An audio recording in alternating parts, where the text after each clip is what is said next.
And we're back with another episode of Inside Sports Fantasy Football. I'm Gerald Glassford. If you know me from the Lakers Fast Break, Pop Culture Cosmos, where we cover the latest news and trends in pop culture each and every week, twice a week.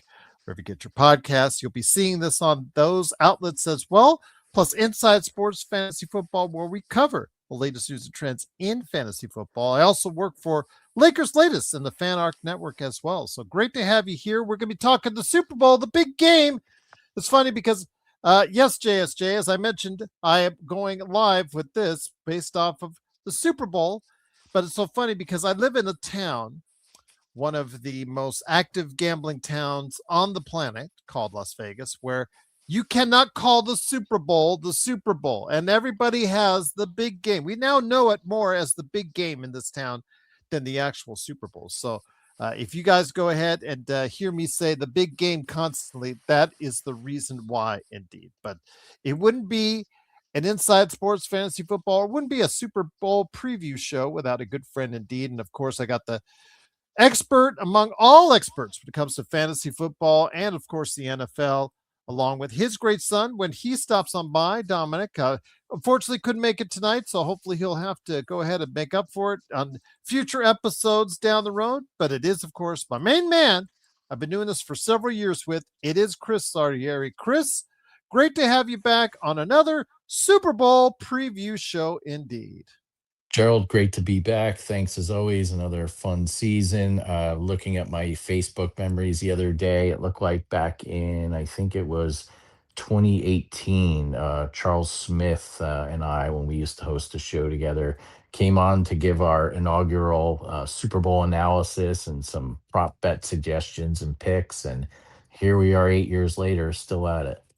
Absolutely, indeed. So I'm looking forward to hearing what everybody out there has to say about this upcoming game between the New England Patriots and, of course, also as well the Seattle Seahawks. I know I spilled some of the beans already on the post game show for the Lakers and Nets, but wanted to go into more detail with it. When you look at a matchup like this, New England has rode,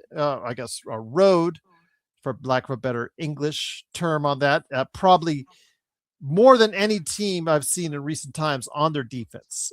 Drake May has been a good game manager, but they don't have an offense that really is scaring a whole lot of people. They have offense that does just enough, but it's the defense that has taken over. And if anyone out there like me is leaning possibly in a different direction, they may be second guessing themselves because we've seen dominant defenses wreak havoc on teams as of late as well, Chris.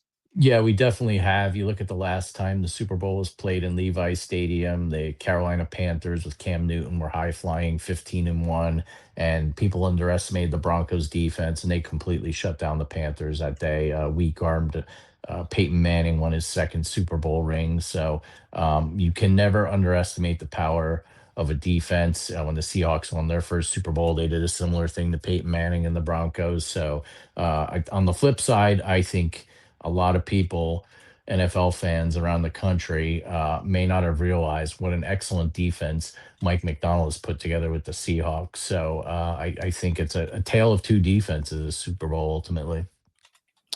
And again, it's great to have everyone here just joining us. It is, of course, Inside Sports Fantasy Football, our coverage of the Super Bowl.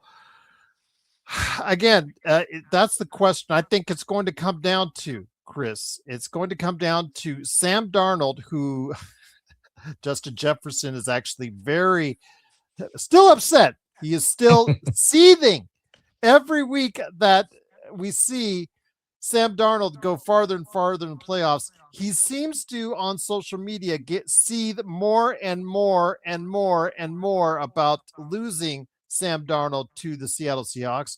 And of course, it is also convenient timing that in the last week or so, that Minnesota GM has conveniently got fired. Do you think you should put two and two together on that to create a fact that maybe Minnesota is having some hard feelings about letting Sam Darnold go? Yeah, I completely think 2 and 2 equals 4 in this case. Darnold supposedly was even willing to take a little bit of a proverbial home team discount to stay with the Vikings. He liked playing there. He liked Kevin O'Connell as his head coach, and they let him get away. And I got to laugh because in this past offseason, the Seahawks traded Geno Smith to the Raiders for a third round pick. In hindsight, that was practically grand larceny, and signed Darnold, which a lot of people had doubts about. And here we are, he's in the Super Bowl. Here he is indeed. And again, he's leading a much better, I think, a much better offense than what is being presented in New England. But again, I cannot count out the defense. That's when I made my pick. I have to base it off the fact that I still have a ton of respect for the New England defense. They've gone into Denver, Chris, and won in that snow game, and they out battled the Denver Broncos there. Also, as well, uh, they did also battle at home. That you saw how they ripped apart the Chargers. So when you make your picks, guys, and again, Craig, I have a tendency to agree with you on your pick in the chat. It's just a concern I have because, like with Philadelphia, we were leaning Kansas City. Kansas City was the overwhelming betting favorite. Everybody was thinking Mahomes, Mahomes, Mahomes, but that defense absolutely took over that Super Bowl, and it may happen again this year. It could, and I think the Patriots are definitely the beneficiaries of some turnovers, especially against the Texans, and then Jared Stidham's horrible decision to try and throw the ball that turned into a fumble against the Broncos in the AFC Championship. So you cannot turn the ball over because the Patriots, D will force it, and their offense will take advantage of those opportunities. So that's going to be a key if the Seahawks win. They need to control the ball, not turn it over. Silver, thank you so much again for being here. Intel Wild, thank you so much for the very generous super chat. It is, of course, Chris Lardieri along with me, Gerald Glassford. Thanks again for watching this thing.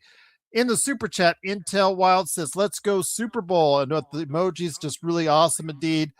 Silver, hopefully you got my message as far as the episode on Star Trek for the Pop Culture Cosmos in November. It was November 21st, it was dated, that I talked about that. But I will be, if you don't catch that show, I will be approaching that subject because you asked for it, my friend. I will be approaching that subject for you, and I will let you know when that latest conversation hits the airwaves. But again, it is, of course, the Super Bowl and the big game and all that. I mean, if there's any one concern that you have for the Seahawks as far as how they approach this game, what do you think that should be? I think it's got to be Sam Darnold. Bill Belichick is the man who made Darnold infamously or famously see ghosts in one of his last matchups when he was Jets quarterback against the Patriots. And Mike Vrabel is a defensive coach. He knows how to scheme. He knows how to shut down opposing quarterbacks. And that's the one thing that worries me. I know the Seahawks have been an impressive run, but I feel as though they're facing, like you said, kind of an unheralded defense that really controls this team. And Mike Vrabel is what would worry me if I'm the Seahawks. So I think they need to scheme. I think the other key is the Patriots have to shut down JSN because the Rams didn't do it and they paid the price. So if they can shut him down, well, let's face it, Darnold's other options are solid, but they're not JSN. And I think too on the flip side, Kenneth Walker is a nice running back. I've had him in fantasy multiple times, but I think they're going to miss Zach Charbonnet and his pass blocking and his ability to spell Walker at times. So that might be another thing the Patriots D keys on. So I think if they at least neutralize or contain those, Darnold's really going to have to show something on how to beat the Patriots D. And that's what I wanted to ask you about because Zach Charbonnet was injured during the course of the playoffs, and they didn't seem to, because it was an offensive showcase between them, Seattle and the Rams, which worked out well. But with a team like New England that has so many defensive options that you have to account for along the offensive line and your skill players, how concerning is it for Seattle that Zach Charbonnet is not going to be in the lineup when they go out there to the field? I think it's a legitimate concern because let's face it, the 49ers D was depleted. We really can't say, oh, they lit up a quality defense in the divisional round. And the Rams defense, really, I don't know if it was the scheme or the fact that they couldn't get any pressure on Darnold, but he had way too much time to throw and he was torching their secondary. And I don't think that's going to be the case with the Patriots. I don't think they're going to completely shut them down. I think the Seahawks have enough firepower, and Darnold's really playing well here in January and now February. But the Patriots defense is going to present more of a challenge than the Rams and 49ers did. I think so. And so I think that just with the offensive firepower that Seattle brings, I think there's just going to be too much for even a great New England defense is going to be able to handle. I think they're the best defense in the NFL right now, and defense usually wins championships, but it's just what I think that the Seattle Seahawks can throw at that defense, even without Charbonnet in the lineup, that I think is ultimately what I think is going to pay off in the long run. I think so too. And soon to be Raiders head coach, uh, Clint Kubiak, I think will draw up a nice scheme for this game. And ultimately, I do think the Seahawks offense will figure it out. But I don't think it's necessarily going to be a blowout or a shootout. That's what my gut tells me. Once again, it is Chris Lardieri along with me, Gerald Glassford. Thanks so much again for watching this. We're talking the Super Bowl. Truly appreciate it. Again, thank you to Intel Wild for the super chat. Truly appreciate it as well. I'm just going to ask when it comes to it right now, when it comes to the Super Bowl, what are some of the aspects? Let's say again for entertainment purposes, because we just had this on the post game where someone took someone's advice and they bet on it and it didn't quite work out. Last year.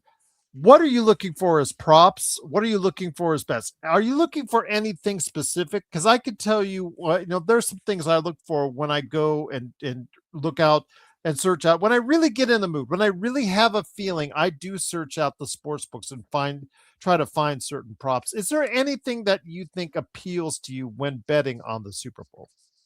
Yeah, you can have a lot of fun with the color of Gatorade, the length of the national anthem, etc. I That's think true. those are crapshoot. I like to stick to pure football. I pretend to act like not only on this show but in my real life that I know a thing or two about watching football for many decades. So for me, over the past few years, I've been a guy who likes to look at scoring anytime touchdowns in the game, and got one last year with Xavier Worthy. Couple covered a couple of my losing prop bets, ended up making a few bucks. Again, do not take my advice. Do not wager on this advice, and only do it in a state where sports gambling's legal. That's all my disclosures for this conversation. But I like to look, and I look at those odds for the touchdowns. For instance, I think the first time I came on the show, like I mentioned, was the year of that awful Patriots Rams Super Bowl where the Patriots won 13-3, and I said, take a flyer on Sonny Michelle, who's no longer in the league, to score a touchdown. He ended up scoring the first touchdown. So I'm not an expert, but ever since that moment, I'm like, maybe I can and try and predict it. So scanning through some of these, I try and look at ones that aren't sure things. Like I'm not going to bet JSN at -110 to score a touchdown in the game. I think that's pretty much a foregone conclusion. But at the same time, I don't want to get like something super outrageously long shot. So I'm going to throw out one from each team. Looking through it again today, I feel as though everyone's talking about Ramondre Stevenson, and now he's the favorite back from New England. It swung back and forth throughout the year between him and rookie Travion Henderson, who everyone in fantasy football land was salivating over this past August and September. Didn't amount to much, and then came on in the middle of the season. Well, Travion's plus 470 to score a touchdown, and the Super Bowl being what it is, everyone thinks Ramondre is going to be the key to running the ball. How about Travion gets a screen pass, or maybe Ramondre needs a breather down near the goal line and they throw Travion in for a cheap touchdown. So there's one there. And then on the Seattle side, I've watched enough games and enough red zone this year. I love this guy's name, and he's always good for a cheap touchdown when you least expect it. For the Seahawks, how about Jake Bobo at 11-1 to score a touchdown? Maybe JSN's triple teamed at some point, and Darnold finds him over the middle for an easy TD. And I don't normally bet this, but the contrary to me, like looking at the Super Bowl MVP odds, it seems like it's a foregone conclusion that the quarterback's going to win it, even though there have been instances where another position player does. I personally think that when the Patriots mounted that unbelievable comeback against the Falcons in the Super Bowl, coming back from 28-3. You could have made a case that James White should have been MVP in that game, the Pats running back, but unfortunately his quarterback was Tom Brady and no one else was getting the trophy that day but him. But even looking at that, if the Seahawks win, I think JSN is going to have to be a key factor. And I was kind of surprised he's only plus 550 to win MVP. I say you take a flyer on that. We look at when the Rams won the Super Bowl already 4 years ago, and Cooper Cup was the last non-quarterback to win the MVP. Why not take a flyer on JSN to win MVP? Nothing against Sam Darnold, but this ends up being a lower scoring game than people anticipate. And maybe JSN is a couple key touchdowns or just a huge game yardage wise and a touchdown. Maybe the voters say, hey, let's give it to a wide receiver for a change. It's interesting though. I'm looking at the odds now, guys, as far as for who will score the first touchdown, because that's what in Vegas here. That's one of the more popular prop bets that people go against. Again, right now, it's 4.5 as far as for the regular betting, as far as point spread now, with Seattle the favorite coming in over New England. But I want to ask you this. It's, again, like I said, one of the most popular prop bets as far as this season is concerned, or any season, in regards to who will score first. And Vegas, it seems a lot of money goes on that. Shoot, they have prop bets for everything. They have prop bets for the national anthem. They have prop bets for how many times in the past Taylor Swift would show up on camera. They had prop bets for a whole ton of stuff. They have prop bets for the halftime entertainment with Bad Bunny. I Mm-hmm. already seen that. But as far as the first touchdown is concerned, I'm kind of leaning towards Drake May. He's at 1,700 right now, plus 1,700.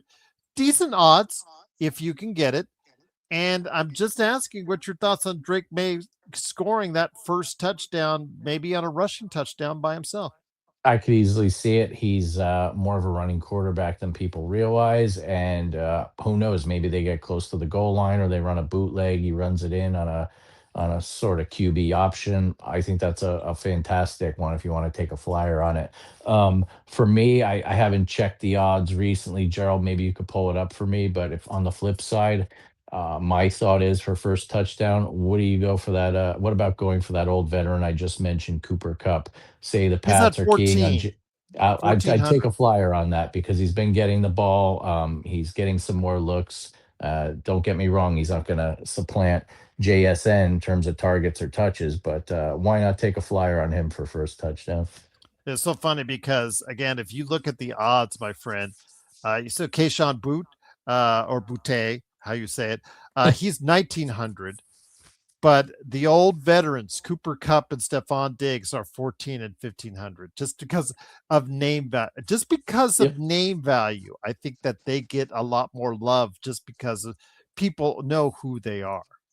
Yeah, I mean, I think the most fascinating thing I found too in terms of name is that not only did I not realize that Cam Akers is on the Seahawks, but that he's got better odds than some other guys that I feel would get more touches than he would in this game. So yeah, it's definitely a name brand thing, and people see that name and they bet that down and push the odds down. Yeah, again, I agree, and I'm thinking that there could be a lot of interesting prop bets. Not quite as interesting for the Taylor Swifties, so I don't see the kind of action that we saw with Kansas City, just because the Swifties are not there to bet on Taylor Swift. So you'll probably see a more normalized prop betting field as far as is concerned. But let's get to the right down to the nitty gritty when it comes right down to it. Again, I mentioned a 4.5 point spread.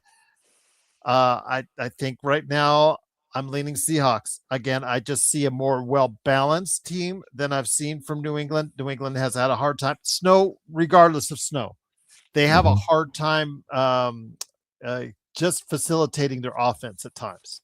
It's been a little bit of a struggle at times. Drake May has been a good, very good game manager. And I'm not trying to take anything away from them, but they do struggle on the offensive end at times. And if Darnold starts to find receivers out there, that could make life tough for people in New England. Yeah, I completely agree. I feel as though the Patriots have had a magical run. They really came out of nowhere to, get to the AFC Championship even, and then they were beneficiaries of Bo Nix injuring his ankle the week before. But I just do not think this Patriots offense is equipped to go up against the Seahawks defense, especially their front four and the secondary, which I think really excel. Former Giant Leonard Williams has really been playing well. Demarcus Lawrence and I think Witherspoon's an excellent cornerback. And I just don't think the Patriots have enough weapons to supplant that. So even if the Pats D, to their credit, does neutralize or contain JSN, Darnold, and Walker, etc. I just don't think they're going to have enough firepower to overcome that deficit. And I think the Seahawks win. Again, I don't necessarily think it'll be a blowout. Who knows? Maybe they win by 10 or something, which isn't a blowout in my mind. But I think the Pats can hang around, but they're not going to be able to put up points on that Seahawks D. Once again, it is Chris Lardieri along with me, Gerald Glassford. Thanks again for watching this and truly appreciate it. Again, I have a tendency to agree with Chris. Again, the Seahawks and Craig is out there listing as far as, again, a similar defensive level. I think, again, Seattle's not that far behind, or in some cases, people will think they are as level two as far as New England's that concerned. And then even though it hasn't always looked like it during the playoffs, people got to understand the Rams had a high power offense and they were still able to outscore them on that. I think it's going to come to the point where, as far as Seattle, I just think it's just going to put too many points on the board, and I'm not sure New England can manufacture that kind of offense to match up with it. Yeah, completely agree. And that's what I think happens. And, I don't think this is the 2001 Patriots going up against that vaunted Rams offense with Kurt Warner and Torrey Holt and Isaac Bruce. Patriots are a nice story, but they Drake May. We know Drake May is not Tom Brady, but I don't think he has the scheme or he has the weapons or the Patriots can really game plan on offense like the Bill Belichick did once upon a time against the Rams. So, with that, my friend, it is, of course, Inside Sports Fantasy Football. This is something we do all football season long. This is our last episode for a little while. We may touch up and catch up during the NFL draft. If Chris is available, I do like to go ahead and talk to him about the NFL draft when that comes about. But this is our last episode of the season. Any final thoughts on the season at hand? How good, how bad it was? And then also, do you have a final score in mind as far as for the game before we head on out? Yeah, I think this was an unusual season. I mean, from a fantasy perspective, we complained all every week about which of our players was hurt and who we're going to get to replace him. So I felt like from the fantasy world, it was a season of injuries and a lot of change and making sure you had depth on your bench. From a football perspective, in a way, it was kind of nice that we weren't having another Chiefs Eagles rematch, or those were the proverbial front runners going into the season, and they didn't really amount to much. I thought it was nice to see teams, three teams come out of the NFC West. See the Seahawks, who really came out of nowhere. I thought they'd be improved from last year, but not a Super Bowl team. And two, the Patriots, who people thought might sneak in as a wild card to just flat out win the division and nearly get to the point where they ran the table in the AFC, and now here they are playing for a Super Bowl. No one saw that coming, especially if we looked at preseason odds. So I think it is nice that you have kind of these two outlier teams, and it's not the Chiefs or the Eagles or the 49ers like we've seen a lot of the past few Super Bowls. That said, I don't think the Patriots, while they were 14-3, are a true 14-3 team. They had a really easy strength of schedule. I personally would have thought the Rams would have made it to the Super Bowl heading into the season, would have had a better shot than the Seahawks, and frankly, probably would have been a better storyline in this Super Bowl. But what can you do? If it weren't for Bo Nix breaking his ankle, maybe the Broncos get there. That would have been a nice story. So, I think people like to see two different teams, but there just kind of seems to be this general apathy as I talk to people about it. And it's more like, yeah, I guess I'm rooting for the Seahawks. I don't like the Patriots. That seems to be the prevailing wisdom of the day of football fans that I talk to on both coasts and in the Midwest. But regardless, It'll be nice to not have to worry about the over/under on Taylor Swift sightings during a Super Bowl, right, Gerald? That is true, my friend. That is definitely very true. And it has been a very unusual season. I was very fortunate to get all my teams to the playoffs at least with two victories with two championships on ESPN. I don't get anything for it, and I did get some money back in our league, which I'm always very grateful for. So that alone is it's just a big win for me. But for me, as far as the final thought again for this season, it was all about injuries, and that leaves a very good question as far as who is going to be the number one player in fantasy football for next season. Do you go with a McCaffrey? Do you go with a wide receiver again? Do you go with someone else? Yeah, we'll have to wait and see how that's lining itself up for next season, but it will be very interesting indeed. And for my pick, again, it's going to be the Seahawks. I think it's going to be a relatively close matchup, but again, I just don't think that Drake May is going to be able to put up the points. If they do, it's going to be because the defense finds a way to go ahead and get to Darnold and get to Darnold many times. So if they don't, I think it's going to be a 27-21 victory for the Seattle Seahawks, my friend. Yeah, funny you say that. My mind, I was trying to get to 45, reason being the over/under is 45 and a half, and I think the for some strange reason the under comes in. So why don't we say 28-17 Patriots? That half a point will drive someone ballistic in Vegas when the game's over Sunday evening. But yeah, for some reason though, I can't recommend this as an underdog pick because it's currently minus 112. So clearly there are a lot of smarter wagers than I out there who seem to like the under recently as well. Craig, I still expect great ratings. I think the NFL will toot their horns on it. I don't expect the ratings from previous years. And I don't, it's not because of Bad Bunny or anything like that. It's because of Taylor Swift is not there. Taylor Swift brought a even bigger dynamic as far as a crowd into this to watch the game. And she's not there. And I think that's going to take a little bit of bite out of it. Bad Bunny brings a new dynamic as far as a new audience because he is the biggest grossing act on Spotify and reaching out to an audience, as far as from South America, the Hispanic community, et cetera, that might tune in and might make up for that deficit that the Swifties are gone from. But I think that at this point, I think it's just pretty much at this point got to be something that again we'll see on Monday with the NFL tweeting, or putting out there that they got 100 billion people watching and something like that. They're just gonna do something that's gonna make themselves look good at the end of the day. So Mega Driver says I am from Puerto Rico, but I don't like them all just want to see the game. Hopefully I hope that's the thing, Mega. I want the game to be good. I just want it entertaining. It's always more interesting. I will be, though, for Pop Culture Cosmos, looking at every commercial. I will be rating, as far as going over every trailer. And I do have a show on Sunday night. I'm trying to tape on that. I do tape it every year. We do an annual Super Bowl March. And so we'll go ahead and talk about that. But Megan thinks the Patriots could do the job. So you're on the books for the Patriots. Is that correct? Or the Seahawks? I thought you said Patriots, Chris. Oh no, I'm for the Seahawks. Yeah. Okay. I thought because it sounded like you were Seahawks like for 25 minutes, and then you like put that score in. I thought you said Patriots 27-18. Oh, if I did, I apologize. No, Seahawks 28, Patriots 17. And yeah, 20. For the record, I don't have any numbers for my Super Bowl squares yet, so I'm not predicting an 8 and a 7 anywhere.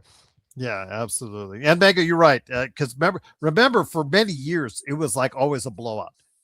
That was always a blowout. And I'm hoping that that's not the case. It's always much more interesting if it's exciting.